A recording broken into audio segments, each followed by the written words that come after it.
আজি আমি টেলিপেথিৰ বিষয়ে আলোচনা কৰিম বুলি ভাবিছোঁ চমুকৈ। টেলিপেথিৰ বিষয়ে ক'বলৈ হ'লে টেলিপেথি কি বস্তু, ই কেনেকৈ কাম কৰে আৰু ইয়াক কৰিবলৈ হ'লে আমি কি কৰিব লাগিব তাক ভালদৰে জানিব লাগিব।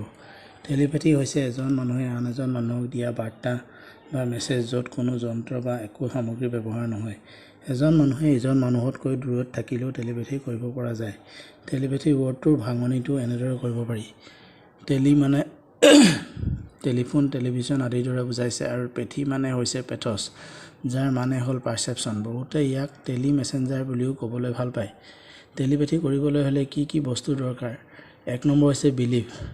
এজন মানুহে যিজন মানুহৰ লগত টেলিপেথি কৰিব পাৰিব, যিজন মানুহৰ লগত তেওঁৰ সম্বন্ধটো অতিকৈ ভাল বা মধুৰ হ'ব আৰু ইজনে সিজনৰ অটুট বিশ্বাস কৰিব লাগিব। সেয়া লগৰ ল'ৰা-ছোৱালীৰ মাজতো হ'ব পাৰে বা ল'ৰা-ছোৱালী আৰু তাৰ মাক-দেউতাকৰ মাজতো হ'ব পাৰে বা স্বামী-স্ত্ৰীৰ মাজতো হ'ব পাৰে। Relaxation mood. 2 নম্বৰ, টেলিপেথি কৰিবলৈ হ'লে আপুনি সম্পূৰ্ণৰূপে ৰিলেক্স হ'ব পাৰিব লাগিব। ৰিলেক্স হ'বৰ কাৰণে আপোনাৰ মনটোৱে আপোনাৰ বিবেকৰ লগত আলোচনা কৰিব পাৰিব লাগিব। আপুনি নিজকে ছেটিছফাই কৰিব জানিব লাগিব। 3 নম্বৰ হৈছে মেডিটেশ্যন। আপুনি বিভিন্ন ধৰণৰ মেডিটেশ্যনৰ জৰিয়তে নিজকে টেলিপেথিৰ কাৰণে প্ৰস্তুত কৰি তুলিব পাৰে। মেডিটেশ্যনৰ জৰিয়তে আপুনি আপোনাৰ ভৌতিক শৰীৰটোৰ পৰা আঁতৰি থাকিব পাৰিব লাগিব আৰু এটা সুপ্ৰিম কনচিয়াছনেছ অৱস্থাত আপুনি আপোনাক নিব লাগিব, য'ত আপুনি কেৱল এই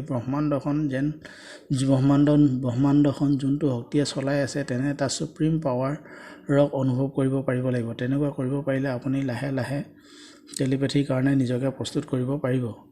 4 নম্বৰ হৈছে ডেলিভাৰী। আপুনি যেতিয়া ওপৰৰ সকলোখিনি যদি আয়ত্ব কৰিব পাৰে, তেন্তে আপুনি মনৰ পৰা এটা ছবি বা এটা মেছেজ ইমাজিন কৰি অন্য এজন ব্যক্তিলৈ প্ৰেৰণ কৰিব পাৰিব। আপোনাৰ ইমাজিনেশ্যন পাৱাৰটো বহুত ষ্ট্ৰং হ'ব লাগিব। আপুনি দিয়া মেছেজটো বা দৃশ্যখন যিজন ব্যক্তিক লৈ দিব, আপুনি তেওঁক নুসুধাকৈ আপুনি ফিল কৰিব পাৰিব যে তেওঁ আপুনি দিয়া মেছেজটো পাইছে বুলি। ইয়াৰ জৰিয়তে আপোনাৰ কনফিডেন্স লেভেল বহু গুণে বৃদ্ধি পাব আৰু আপুনি এজন ছেল্ফ এষ্টিম হৈ পৰিব। বৰ্তমান সময়লৈকে টেলিপেথিৰ বিষয়টো বিজ্ঞান সমাজে স্বীকাৰ কৰি লোৱা নাই যদিও ইয়াৰ ওপৰত বিভিন্ন ধৰণৰ ৰিচাৰ্চ আদি চলি আছে। এতিয়া আপোনালোকে টেলিপেথিৰ বিষয়ে অলপ বুজিব পাৰিছে চাগে।